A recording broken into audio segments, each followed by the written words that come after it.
Welcome to the Jeff Knows Inc. Entrepreneurial Podcast with your host, Jeff Lopes. Jeff has over 2 decades experience as a serial entrepreneur, building brands like Kimura from his home basement to a multi-million-dollar global brand that has sold over 250,000 pairs of boxing gloves. Jeff's here to educate, guide, and drive you on the process of bringing your ideas and dreams to reality with the inspiring stories from some of the top business minds.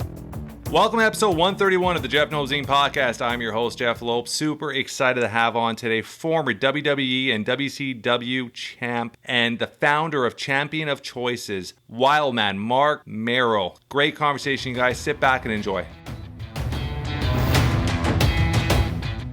We are live on the Jeff Knows Inc. podcast. I'm your host, Jeff Lopes. Super excited to have on today Marc Mero. What is up, brother? Hey, Jeff. Good to see you, man. This is going to be a crazy conversation today because there's so many layers of this conversation where, we got a former wrestler, we got Champions of Choices, like an incredible organization Marc is running to help bullying, help schools. He's traveling the world. There's so many layers. So I want to start off with Marc, growing up, what got you into the boxing? Let's get a little history here. You started off as amateur boxing, you got into wrestling. Let's talk about you, where you grew up, how many siblings you had, and let's start that little journey. Well, my journey starts in Buffalo, New York. And, Buffalo, right across the border from us. Yes. So I was an avid hockey player. I played up all the way up to juniors, and loved hockey, man. That was my number one sport. But going back a little further, my parents divorced when I was 8 years old. So it was kind of you suffer your first setback, when you're a little kid and your parents divorced. And we moved to one of the worst drug and gang infested neighborhoods on the west side of Buffalo, New York, right? Like over near the Peace Bridge, if you know where that is. Yeah, of course. Yeah. And it was a real tough neighborhood. We were kind of the minority in the school system over there, and got beat up a lot as a kid and teased and bullied and so on. We were very poor. So my mother bought most of our clothes like at garage sales, and kids would mock us and so on. And so I got into hockey.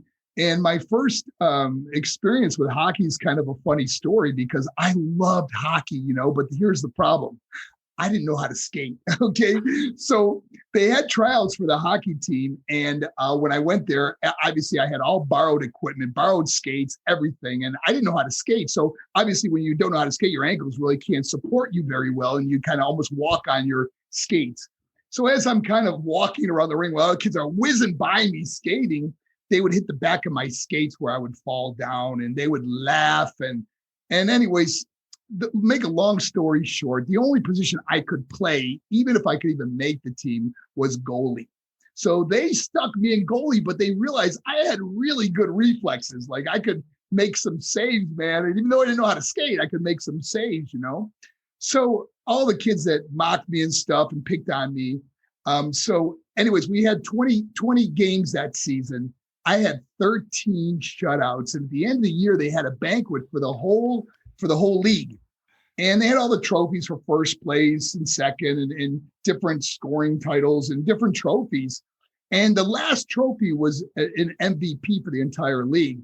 And I'm sitting in the back of this banquet hall. And they said, this year's most valuable player is Marc Mero. I just about fell out of my chair. I couldn't believe they said my name. I kept thinking, did they say Mero? Did they say Marc? And anyways, I got up and I had to walk by all the kids that laughed at me, that bullied me, that mocked me, that thought I would never make anything myself. Now, I've won a lot of accolades over the years, trophies and things. And do you realize the only trophy I have ever kept? Now, remember, I won hundreds of trophies in boxing and football and hockey, and the only trophy I have ever kept, actually, it's let me get it. It's right here. I still have it to this day. 1972-73 season most valuable player. And the little goalie stick is broken off, but this is my trophy right here. And so I tell that story because I want to inspire other kids, if you have dreams and goals. And you know what I did, Jeff, is I started writing down my dreams and goals as a 10-year-old boy, things like, oh my gosh, of course, most of them were just materialistic because you're a kid, you're poor, you don't have no money. So I want to be a millionaire. I want a fancy black Cadillac. I want a speedboat.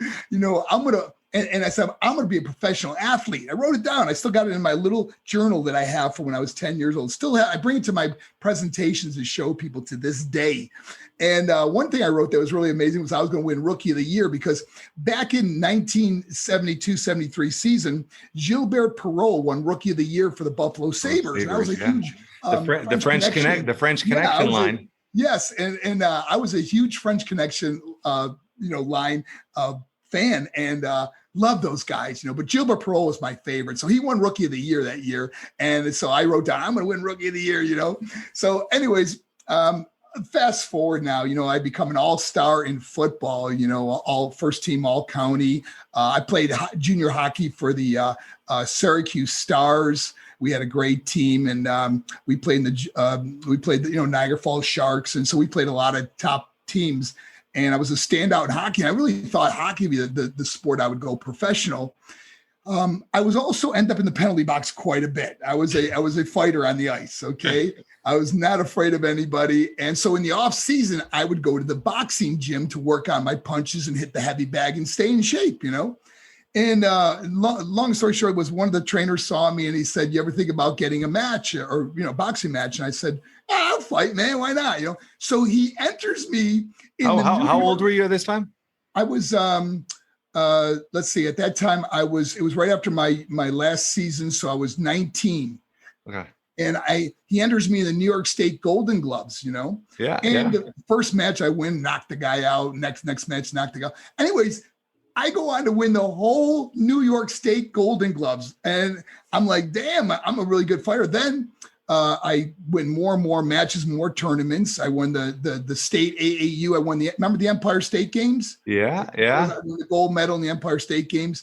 And then I was a member of the USA boxing team. I moved to Colorado Springs, Colorado at the U.S. Olympic Training Center. So I was there. And this was 1981 now. Now, the Olympics were boycotted in 1980. So if I was going to stay with the Olympic team, I would have to wait, or the U.S. team, I'd have to wait 3 more years. But I decided to turn professional. And so I decided I had a 5-fight contract with ESPN. I had everything going for me, man. And all the dreams and goals I wrote down as a little kid are about to come true. I'm going to become a millionaire. I'm going to get that fancy black Cadillac. I'm going to get that speedboat. All these dreams are coming true. And 2 weeks before my first professional boxing match, I had my nose shattered in an accident. So I needed reconstructive surgery. And the doctor said, it'd be almost a year before I can really go back and start having full contact. And it was in that time off. Now, my whole life was dedicated to sports, always training, because I was always in 3 sports and there was never an off season for me. And even when there was time off, I'd be working out, getting ready for the season. So I never got to experience normal things that kids got to experience, going out with their friends and having fun. And I always thought that was good. I was missing out on something. So I started hanging out with the wrong crowd. And this wrong crowd, and it's my choices though. I'm not pointing my finger at anybody. And I don't even say anybody's name because it was my, I decided to do that. But I would go to these bars, and next thing I know, I'm going to these parties and drinking, getting high, doing drugs. And I kept thinking, I'm coming back in 1 year and I'm going to be champ of the world. And week after week, month after month, 1 year became 2 years, 2 years became 4 years, and 4 years become 10 years of my life of drug addiction. And this is going on to almost your 30s now, late 20s. Yes. And now, yeah, exactly. So now I'm 30 years old and I have a bunch of friends over my apartment. And one of my buddies is like flipping through the TV channels and he landed on professional wrestling. I go, whoa, stop it there. Let me see this. And as I'm looking at that television, I get this overwhelming feeling. Some people call it the aha moment, where I go, guys, I could do that. My buddies bust out laughing. Now, I knew I was always a good athlete, but to stay out. Now I'm 30 years old and my buddies are laughing. They're looking at the TV. I think the Road Warriors were on then, if you remember them. They got like traps coming from their ears, and they said, they were laughing. They go, those guys will pick you up and throw you right out of that ring. I said, no, man, I'm telling you, I can do that. My other buddy goes, Mark, what are you gonna do? Start a pro career at 30? And I just said those 2 words, and I use those 2 words all the time in my presentations. Those 2 words are, I believe. You have to believe. You have no idea the power you give yourself when you believe in you. Yeah. So so now the next thing I do is got to take action towards a goal or dream. The action I took was I had to find out where there was a wrestling school. I didn't know how to wrestle. So I found out there was a wrestling school. I was living in Venice, Florida. There was a wrestling school in Tampa, Florida, run by the Malenkos. Boris Malenko was the father. Dean and Joe were the sons that were very famous wrestlers also. So I went to the wrestling school and learned how to fall and do all the moves as much as I could. And I had some buddies that I met at the gym, at the workout gym I worked out at. They were driving 9 hours to Atlanta and hoped to get picked on TV to be one of the guys that get beat up by the superstars, And I said, hey, can I go with you guys, And of course, when I went there, they chose me to wrestle on national television. Now, I didn't even know how to wrestle really, but they put me against Doom, Butch Reed and Ron Simmons. They were the world tag team champions, and me and another guy had to wrestle, and they just beat the crap out of us, man. I mean, it's like, I thought wrestling was fake. You know what I mean? This was real. And anyways, after my match, I'll never forget, Dusty Rhodes asked me to cut. Dusty Rhodes was the booker back then and in charge of WCW wrestling. And he asked me to come into his office, and he had to talk to me. I thought I did something wrong, So I got in there. I was apologizing right away. He goes, what are you talking about? He goes, no, I got a question for you. He goes, anybody ever tell you look like Little Richard? Now, I thought he was talking about a wrestler named Little Richard. So I said, I never heard of him, Little Richard. He goes, you don't know the singer, Little Richard? And I go, oh, the singer. I go, no one ever told me that. He goes, I think I got a gimmick for you. And I was like, oh my gosh. And that's how I got my foot in the door of WCW. And Dusty Rhodes had this character in mind, this Johnny B. Bad character, which I was so blessed to be able to do for 6 years at WCW before going on to the WWE as Wild Man Mark Merrill, and then, of course, Marvelous Mark Merrill. But that's how I got my start in professional wrestling. And it's all about, man, dreaming big in life, There's just such an opportunity when you believe in you. And I, even if I didn't make it at that, I knew I was going to make it at something. I knew I was going to do something in this world. My life was not going to end at 30 after realizing all the mistakes I made and the stupid things I've done in my life and even continue to do. And then all of a sudden you have all this money.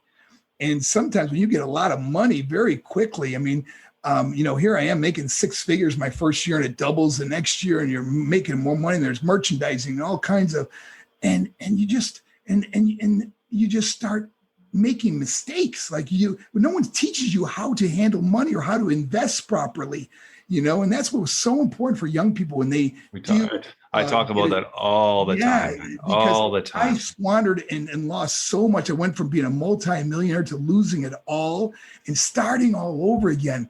But because I had that blueprint of how to be successful in life, I tell you, Jeff, I'm never, people say now, like this is my 15th year of speaking at schools. And for 14 years, I averaged 230 events a year. I mean, that's my average. I was going nonstop. We even spoke in Toronto, in your hometown, many times, And so I think about, and then all of a sudden this pandemic comes in, and obviously schools are closed. We can't go anywhere. We're, social distancing, masks. We can't do our presentation. So we start doing some virtual things, but it's not the same as being a live audience, No. And, and now here I am at 60 years old. And I remember people would say to me, they go, Mark, you ever think of maybe it's time to retire? I said, retire? I'm not going to retire. I'm going to refire. And it's about reinventing yourself, bouncing back, rebounding. What can I do differently, So that's when we started doing virtual events, set up a studio and started really inspiring people through that. But it was always about, I can't wait to get back to the live events again. Now, in my life now, I don't see myself doing 230, not that because I don't want to. It's because I really missed out on a lot on the quality of my life.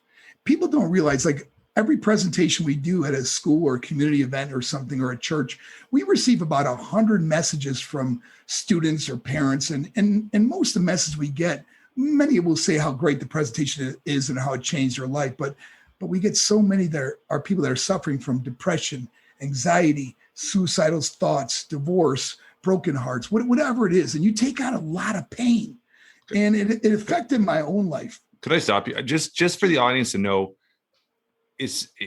talk about champions of choice. Like, what is the whole idea of what you do in your company and all that stuff? Because you're talking a lot about how it's affecting me. I want the audience to know of how impactful and how many people you're helping. So talk about the actual starting of Champion of Choices. Where did that all come from? Where was your mindset when you started that? Because I think, and then we'll get back to these stories, because I think that's so powerful. Well, I started Champion Choices in 2007, and it started as, well, first of all, I got a phone call from Melbourne High School. The football coach wanted me to come and speak to the football players, before the season started, kind of inspire them and stuff, and talked about not doing drugs and steroids and things. So I went in there, and I was really surprised that after the presentation, how I got some emails from the football players saying, "Man, that was inspiring. You really changed my life. We're going to go out there and win the championship." They're all fired up, So I thought, wow, I realized, Jeff, there's no greater feeling than helping another person. Like that's the greatest feeling in the world, to know you can make a difference in someone's life. Yeah. And so, unbeknownst to me, they called another school and said, "Hey, we had this speaker at our school who's really good. He used to wrestle with WWE, blah, blah, blah." And the school said, "Hey, can you come and speak to all our students in the auditorium?" And I said, "Sure." And that's how Champion Choice started. Now, we talk about, obviously the bullying aspect that kids go through, the abuse, depression, anxiety, loneliness, suicidal thoughts, drug abuse, all the things that encompass my life at one time or another, that I'm able to speak openly about. And, I share where my good choices took me, and I'm very blatantly honest where those bad choices took me. So the students always felt like they could relate to me in a way, and that's why they opened up to me. And then we started getting letters on how you saved my life, or you changed my life, or whatever it is. But we were able to get kids into counseling. We were able to get kids into the help they needed. Parents wrote to me and said how their kid opened up to them and said how sorry they were for the way they treated their parents, or that they're going through depression or even suicidal thoughts. And they were able to get into counseling. So I know we really were making a difference, and it just snowballed. And then we started doing more and more presentations. Like I said, it started to get to the point where, we were, one year we did like around 300, which was just incredible. It seemed like I was living out of a hotel every day. Yeah, almost. Yeah. And sometimes 5 in a day, like we do 2 schools where they wanted 2 presentations each. Then the night we'd come back at it for a community night. So it was like my 5th presentation in one day. And it was like running a marathon, man. It was really hard. But again, people don't understand that when you take on a lot of other people's pain and misfortune, it can affect your life too. Yeah. And, sometimes as a speaker, we don't always have someone else to talk to about what we're going through, but it led to my divorce of my wonderful wife, Darlene. We were married 10 years, but we became strangers because I was basically living in a hotel, while she was home, doing her thing. And it was very, very difficult. And, if I could ever, and I don't have any regrets in life, but, when you look back and you say, if I could have done something different, I wouldn't have done as many events as I did. So even when I come back from this pandemic, I don't want to do as many. I certainly want to go out there and help, but I don't want to just encompass my life with, not having other things, or else building relationships with family, friends, and eventually, having someone in my life to share my life with. Yeah, it's so crazy. As we get older, I'm 44, and we're going to talk about your losses in your life. But I just 10 weeks ago now, I lost my dad, which was my best friend. And I was the 44-year-old, Mark, that would call my dad 3 times a day. I call my dad to say goodnight every night. That's how our relationship was. Yes. And it was sudden. Never drank, never smoked, power walked every day. I talked to him on a Thursday night, May 6th, said goodnight to him. How was your day? He said he felt really tired that day. I didn't think much of it because, you know what, he's 76. He's out all day doing stuff. I'm like, he's getting old. He's tired. The next morning, got up, got his morning routine, gets up at 6 a.m., got up, went to the bathroom, walked back to his bedroom, and had a massive heart attack and passed away. And it's been 10 weeks of me struggling to justify that and understand that. So I understand that loss, but I understand too, the last 4 to 5 years of, I always had that mindset of living with no regret. When you have something to do, you spend time with family, friends. I've actually implied that into my life about 4 or 5 years ago, and I'm very proud of that. But we realize how time is a currency as we get older. Yes. And it's like Oprah says, you got to fill your glass up. You have to take care of yourself. And sometimes you're so much, especially somebody like you, where you're built to serve, but at the same time too, you're serve. Just like you said, if you don't fill your glass up, if time passes, you need time to fill your own glass and take care of yourself and fulfill yourself and fulfill what you need to do for yourself. And like you said, a partner, having relationships, having people around you to love and enjoying life, because before you know it, it's gone, or the loved ones are gone. And then you just have, wow, I could have done this, A, B, C. So I love that you're realizing that, and obviously take care of yourself. You're in great health, but yeah, man, just fill your glass up, man. Fill your glass and take care of yourself. Jeff, you said something that's so important. Time is our greatest commodity. You can make more money, but you can't make more time. And, I even wrote on my, on Twitter today, I said, about investing, who's going to cry at your funeral, spend more time with family and tell them give them those 3 words they don't often hear, because sometimes we just assume they know, but say, I love you, man. So important. And I would never, and it's so funny. I have my brother Joel, my sister Jody are the 2 siblings I have left now. And we never end a phone conversation. If we talk 10 times a day, every phone conversation, I love you too, It's just, that's how we've become, because we realize how important, how precious this life is.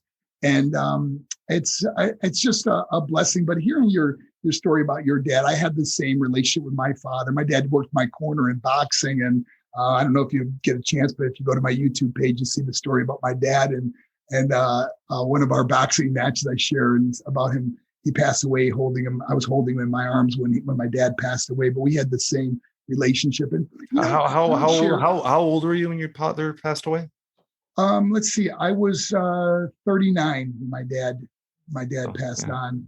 But what's really helped me is, and I share this with people that are grieving or going through a hard time getting over a death, or constantly mourning, or find themselves always depressed. What has really helped me is losing my mother died at 58. My little brother and sister both passed on at 21. My dad died while I was holding my arms. My dad was 70.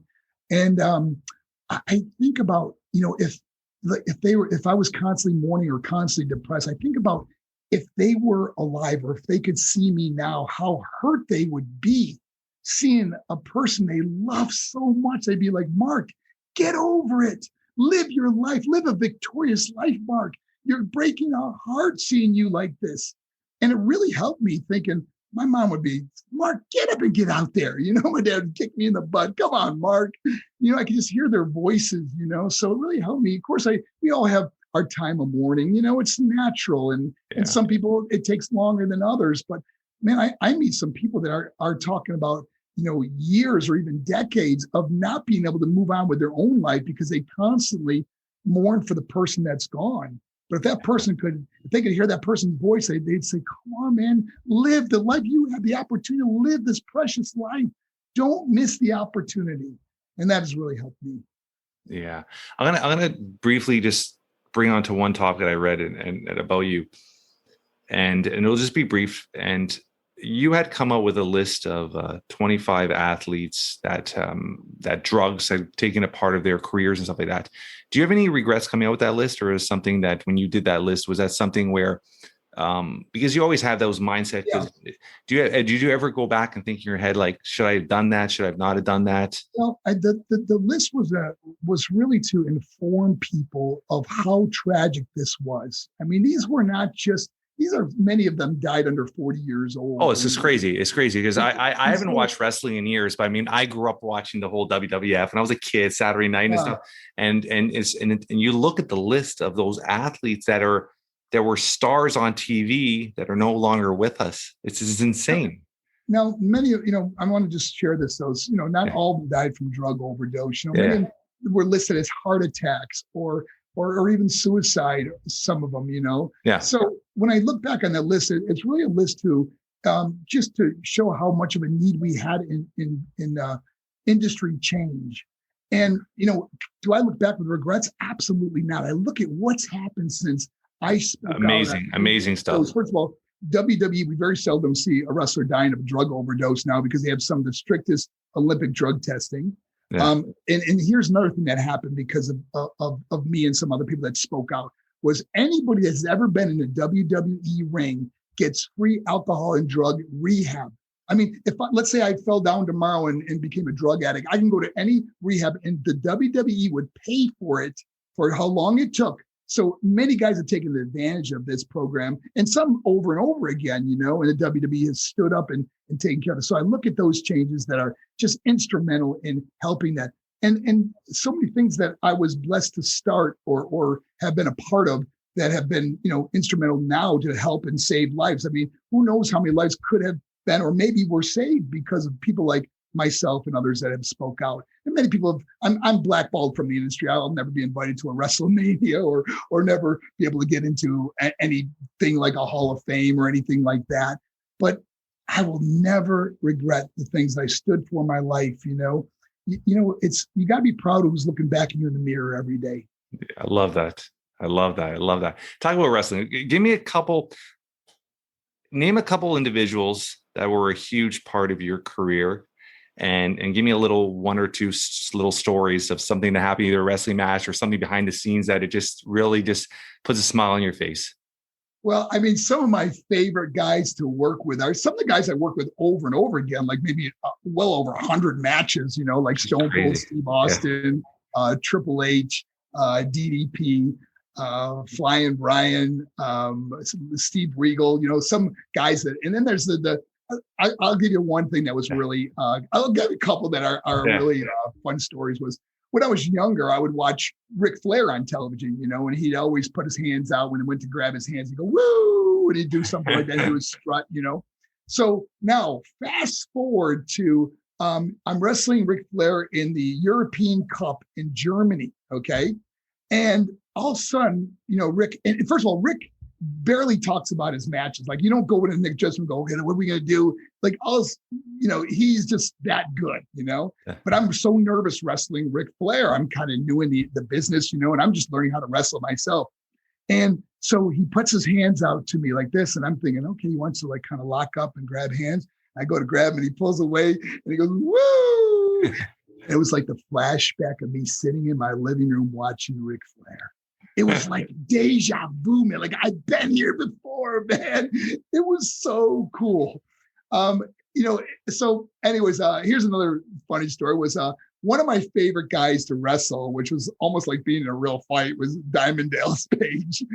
He was just physical, and I kind of like that, and because it made you really feel like you're in a match, man, and things looked real because they were real. But me and him really would go at it pretty hard, but Diamond Dallas Page and I, we were both very new in the industry. So we would go down to the power plant at WCW and work on our matches and try to get better, try to improve ourselves. I was rookie of the year. He was rookie of the year. I won most improved. He won most improved. We were kind of he was following in my footsteps in a sense, And so DDP and I would work on our matches. We always wanted to have good matches. They always put us like on first on the pay-per-view, and we wrestled each other so many times, not just the pay-per-views, but I wrestled probably him more than anyone on pay-per-view, but in house shows and traveling and stuff. So we would really be able to work on our matches, and we'd always want to have the best match on the card, even though it was first, And so one day, Dale and I were down at the power plant working on different spots that we want to do in the matches. And so, that evening I go home and go to bed, and all of a sudden the phone's ringing like at 2:33 in the morning. I'm thinking, who would call me at this hour? It must be an emergency. No, I don't give out my number to just anybody, And I go over and get on the phone. I go, hello? He goes, hey, Batman, listen, I got a spot I want to run by you. I go, Dallas? And he goes, yeah. Listen, I go, Dallas, it's 3:00 in the morning. He goes, I couldn't sleep, man. I got to run this by you. Tackle, drop down, reverse the hip toss. I'm like, are you kidding me? This guy is so passionate. Like, I tell you, the one thing I always tell people, don't bet against DDP. I mean, think about where he's came from, become a world champion. Now he started the DDPY, the yoga, and doing just incredible things, saving and changing lives. He would come to, when I was living in Florida, he would come and stay with me and go to my presentations because he also wanted to do speaking, so he would start doing that also. And he has just been so not only instrumental in me becoming a great speaker, because I've learned so much. We learn from each other, but a lot of people don't know this, that the famous video that went viral is about my mother passing on when I was wrestling in Japan. And it's been seen by millions and millions of people. A lot of people don't realize that I was staying, it was a school I did here in Atlanta before I moved here. And I would stay with DDP. And so, he's got the whole DDP Yoga Performance Center and he's got people filming and stuff. So he goes, "Hey, bro, you mind if the guys go down and film your presentation?" I said, "Sure, why not? We got a release from the school. You can come and film and take pictures." And so he goes down and he has his crew film it. And then a day or so later, he goes, "Hey, bro, the guys put together this 5-minute video. Do you mind if we put it up on YouTube?" I go, "Sure, go ahead." And next thing he calls me, he goes, "Bro, that thing just hit 100,000 views." I go, "Really?" And then it was 1 million, then 5 million, then 10 million. It just kept going and going and going. And at this point, there's people that have shared it that have over 100 million views. So we added up one day. There was like 500 million people have seen this video now that Dallas filmed for me. And not only that, it opened up doors all over the world. I even went to Russia and spoke at schools in Russia and Guatemala. And I owe so much to my friendship with him. And we have inspired each other. And that's what a friendship is really all about. He's so, when you talk about giving back and just having a smile on his face when he's giving back, like every time I've talked to him a few times, and every time you talk to him and he's telling a story about helping somebody, you could tell how genuine, how authentic. And you don't get a lot of that. And for somebody that's at that level, that stardom, because he is a star, I don't think he ever puts himself at that level. It's so authentic. Everything, the way he talks, he smiles, is when he's like just in stories and when you have an open conversation, everything's just so authentic and real, and he wants to learn about you, wants to know about you. It's incredible individual. Yeah. One individual you named it had a huge impact on DDP as well was Dusty Rhodes. Oh yeah. Give me a story of Dusty Rhodes, because it seems like everybody has a story of Dusty Rhodes. Yeah. So first of all, Dusty Rhodes gave me this character, Johnny B. Bad. Okay. Yeah. It was based on Little Richard. Okay. Yeah. And so I never thought I looked like Little Richard, Well, anyways, Dusty has the makeup artist was Terry Reynolds, Marlena from WB. She was a makeup artist first with Ted Turner's CNN and WCW. Yeah. So they put me in this makeup chair and she does my hair and makeup and lipstick and eyeliner and all this stuff. They spun me around the chair. I'm like, damn, I look like Little Richard, And so Dusty could see this character before anyone else could ever see it, So now Dusty has, this is probably my greatest memories in wrestling, no matter what I accomplished, was the time I got to spend one-on-one with Dusty Rhodes teaching me how to become Johnny B. Bad.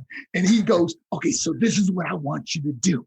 I want you to walk up to that microphone and I want you to say, 'I'm so pretty, I should have been born a little girl.'" And I said, "Dusty, are you kidding me?" And, Dusty's really flamboyant, and now here I am, a boxer from New York, So I walk up to the mic and I go, "I'm so pretty, I should have been born a little girl." He goes, no, you got to do it with a Southern accent. Come on. I said, "I'm so pretty, I should have been born a little girl," like that.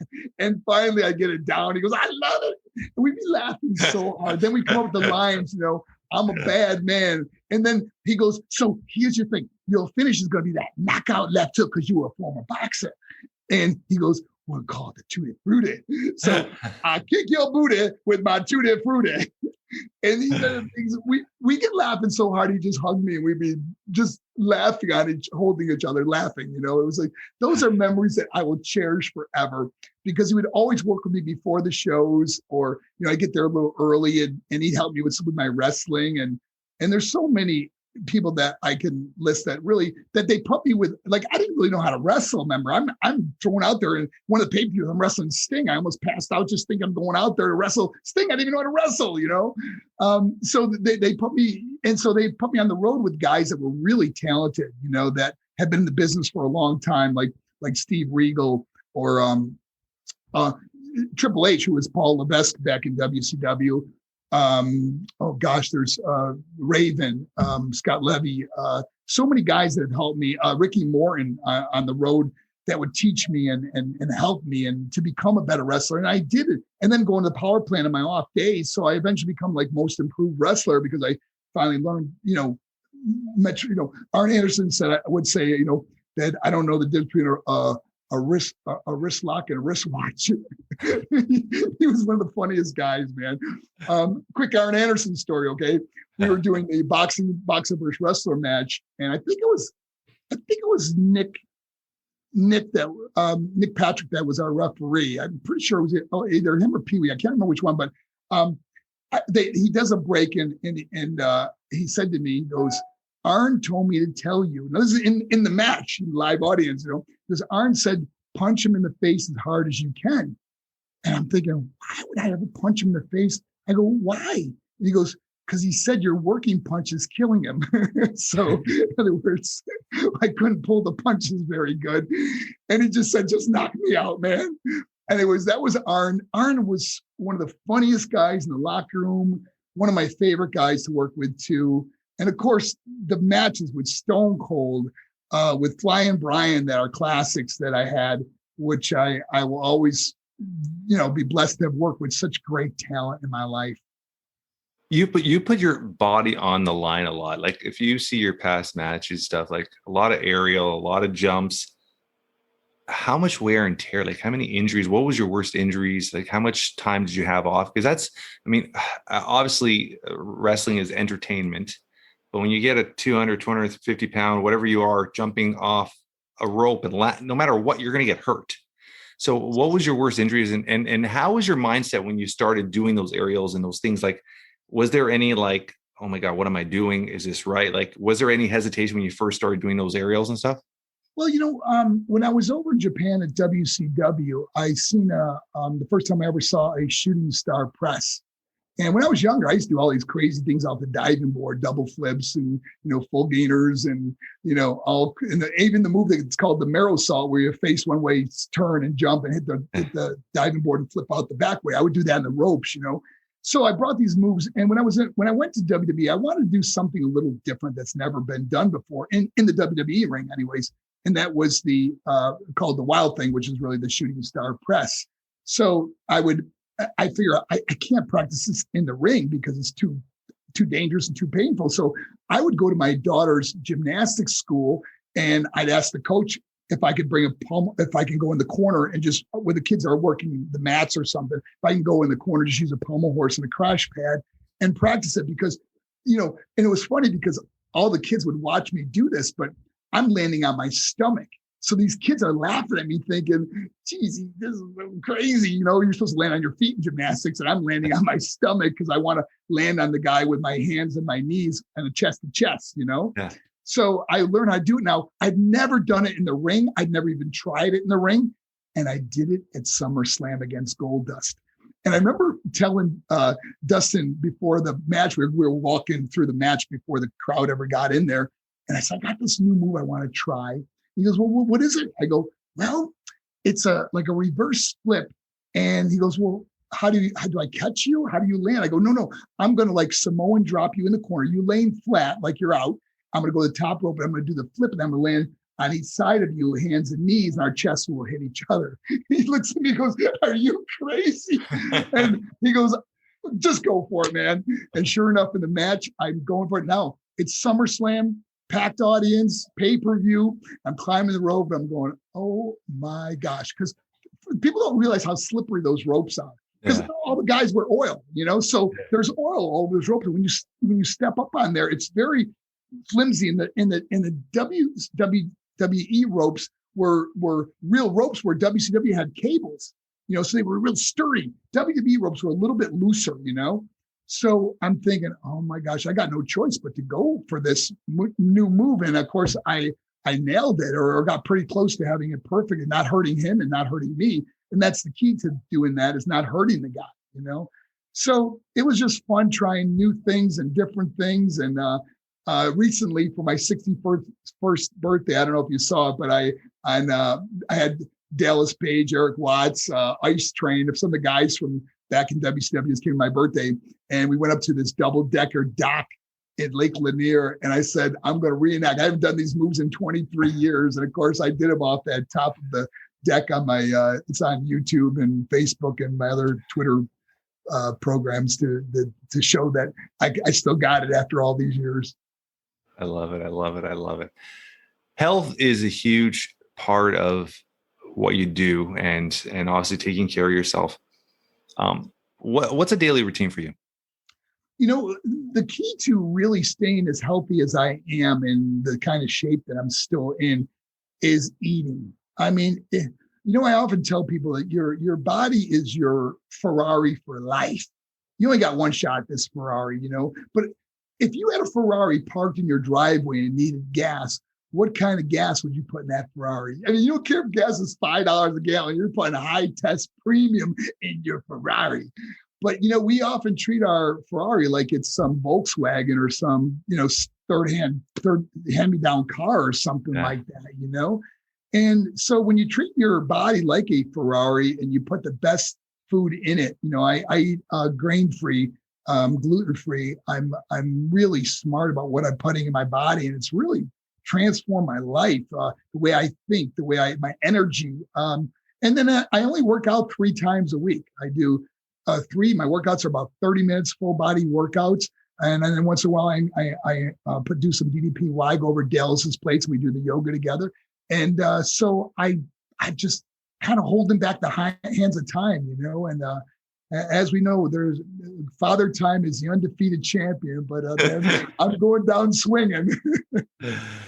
How many children do you have? I have just one daughter. One daughter. How old is she now? Mariah's, in fact, she's coming here this Friday. She spends a week with me in the summer with our granddaughter, Sophia. So I'm so excited about them coming. I'll be taking them to the lake and taking them to that double-decker dock and watching them jump off. So she's 34 now, I believe. 34. Yeah. What did fatherhood mean to you then, and what does fatherhood mean to you now? When she was young and now, because obviously it changes, right? Yeah. The hard part now, her mom is Sable, Rena. Yeah. And the hard part about that is because we were on the road so much, we missed out on a lot of the childhood and things you don't think about. You're so self-centered in some ways and that we missed out on a lot of and it affected her. She went through some really tough times in life. And I think the reconciliation that we have now and the respect we have for each other is just amazing. I love her, and I know she loves me. And the past is the past. I say yesterday's the tomb and today is the womb. So I live for today, and so does she. So we put those things behind us, and I just adore her. She's a great mom, and my little Sophia, that's my granddaughter, is the apple of my eye, and I can't wait to see her. And I'm G-Pa, so she calls me G-Pa. And it's so crazy is now that it's just like my dad and my mom with my kids. It's like, when you grow up, it's all about work and providing your providers. And then when you have grandkids, now it's like, now I could just enjoy them and love them and cherish them because there's not that pressure of being a parent. It's that enjoyment of just that love right now. So I love that you're saying that because it's very precious, right? Yeah, it's I can fill her up with sugar and give her right back. I don't got to watch her bounce off the walls at night.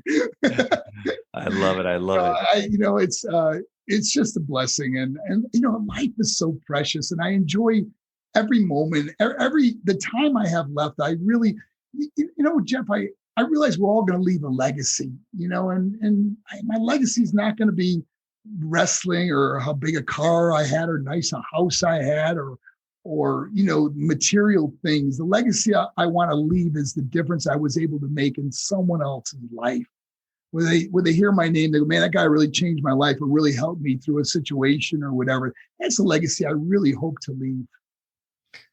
It's funny because that's actually, I never have any set questions. And that last question I always ask everybody at the end is a living eulogy. Like if you were to leave today, if something were to happen to you, how would you want to be remembered by your loved ones and your closest family? And I guess you answered it, right? It's just, it's that joy of knowing that you were there and you helped as much people as you possibly can, right?